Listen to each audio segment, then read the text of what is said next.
Hello everyone, welcome to the Muscle Flashcard series wherein we are going to discuss about the origin, insertion, nerve supply and action of each one of the muscles.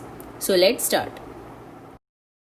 In this video, we are going to discuss about the deep muscles on the back of the leg, that is the popliteus, tibialis posterior, flexor hallucis longus and the flexor digitorum longus. The first muscle is popliteus. It is a thin, flat, triangular muscle which forms the inferior part of the floor of the popliteal fossa. Its origin is intracapsular but extrasynovial, which simply means that the origin of popliteus is from within the capsule of the knee joint, but it lies outside the synovial cavity.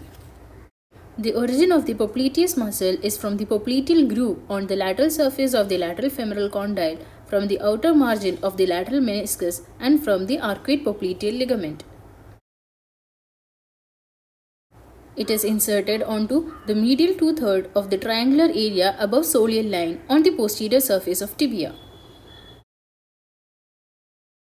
The nerve supply is from the tibial nerve, and the action of the popliteus muscle is that it unlocks the locked knee by rotating the femur laterally during initial stages of flexion of knee.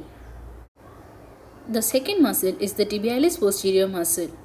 It originates from the upper two-thirds of the lateral part of posterior surface of tibia, from the posterior surface of fibula in front of its medial crest, and from the upper two-thirds of the posterior surface of the interosseous membrane. It is inserted chiefly onto the tuberosity of the navicular bone, and it has insertion on all the tarsal bones except talus, and it is also inserted onto the second, third and fourth metatarsals. The nerve supply is from the tibial nerve, and its actions are to invert the foot and to maintain the medial and longitudinal arches of the foot. Moving on to the next muscle, that is the flexor hallucis longus.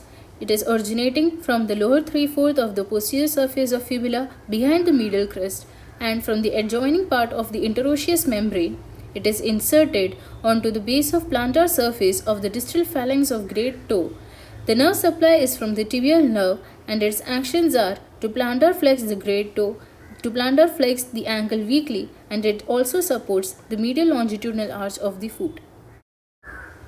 Coming on to the fourth muscle of the group, that is the flexor digitorum longus. It originates from the upper two-thirds of the medial part of posterior surface of tibia below the soleal line and from the fascia covering the tibialis posterior muscle.